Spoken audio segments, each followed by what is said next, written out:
Hello champions, मैं हूं कुंवर शिवम सिंह, आपका मैथ्स गुरु भैया।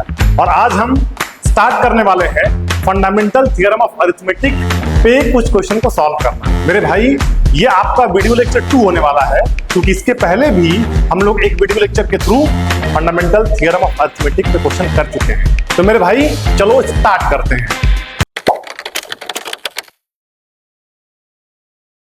तो आ जाओ मेरे भाई, क्वेश्चन क्या कहता है देखो ध्यान से। क्वेश्चन ये बोल रहा है, so that 12 to the power n can not and with digit 0 और 5 for any natural number n।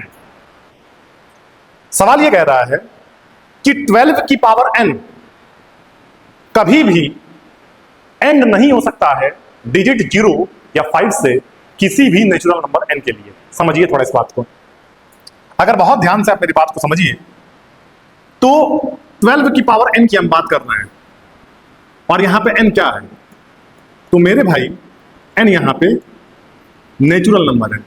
n क्या है? नेचुरल नंबर है, ठीक है। अगर मैं n की वैल्यू को 1 रखता हूं तो मेरे भाई 12 की पावर 1 कितना आएगा? 12 आएगा, ठीक है।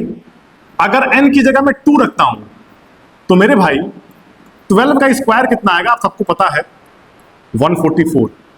ऐसे ही अगर मैं n की जगह 3 रखता हूं तो मेरे भाई 12 का क्यूब कितना आएगा? आई थिंक 1728 आएगा। अच्छा, सवाल ये कहता है कि क्या किसी नेचुरल नंबर n के लिए 12 की पावर n का एंड डिजिट ध्यान से देखिएगा, एंड डिजिट 0 या फिर 5 हो सकता है? समझे कि नहीं समझे? क्या किसी नेचुरल नंबर n के लिए 12 की पावर n का जो एंड डिजिट है वो 0 या 5 हो सकता है? आपका क्वेश्चन ये 0 कब होगा? पिछले लेक्चर में मैंने आपको बताया था कि कोई भी नंबर का एंड डिजिट 0 तभी होता है जब उसके फैक्टर्स में कम से कम 1, 2 और कम से कम 1, 5 का इन्वॉल्वमेंट तो हो। At least we require a pair of 2 and 5। बात समझ में आ रही है? 2 और 5 का एक पेयर जरूर होना चाहिए, तभी जाकर के एंड डिजिट 0 हो सकता है। समझ में आ रहा है? 5 कब होगा?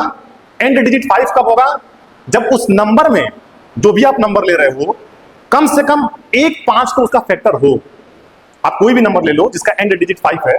अगर मैं 15 की बात करता हूं मेरे भाई, अगर मैं 15 की बात करता हूं तो 15 को अगर आप फैक्टराइज करोगे तो क्या आएगा? 3 into 5, यही तो आएगा। बिल्कुल, देखो एंड डिजिट 5 है ना, तो इसका फैक्टर 5 जरूर है। अगर आप 25 ले लोगे तो कितना आएगा?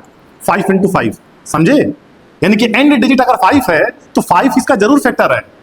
अगर आप 35 ले लोगे तो चेक करो क्या हो जाएगा? 5 into 7। चेक करो, 5 into 7 मतलब 5 जरूर फैक्टर हो रहा है। समझे कि नहीं समझे? एंड डिजिट अगर 5 हो रहा है किसी भी नंबर का तो उसका फैक्टर 5 जरूर होना चाहिए। समझे? और एंड डिजिट 0 हो रहा होगा तो उसके फैक्टर में कम से कम 1, 2 और 1, 5 तो होना ही चाहिए, नहीं तो एंड डिजिट 0 नहीं हो सकता है। क्या मेरी बात आपको समझ में आ रही है? तो इस क्वेश्चन को ध्यान से देखो। अगर मैं 12 की पावर n की बात करता हूं, सब लोग ध्यान से देखिएगा। अगर मैं 12 की पावर n की बात करता हूं, ठीक है, तो 12 को मैं क्या लिख सकता हूं मेरे भाई?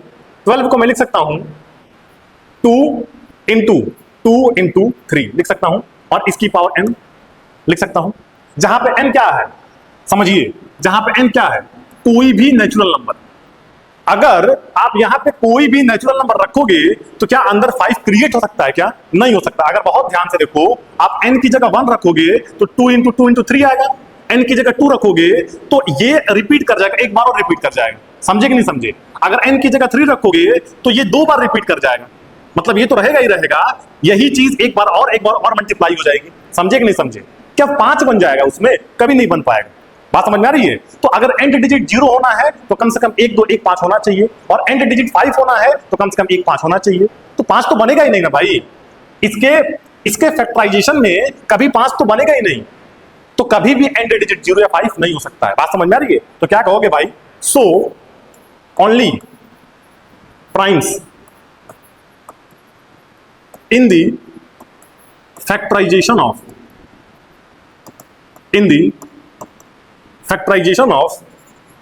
12 की power n are 3, 2 and 3 are 2 and 3 but not 5, but not 5। 5 तो कभी फैक्टर आएगा ही नहीं। बात समझ में आ रही है? तो हम कह सकते हैं therefore 12 की power n cannot end with digit 0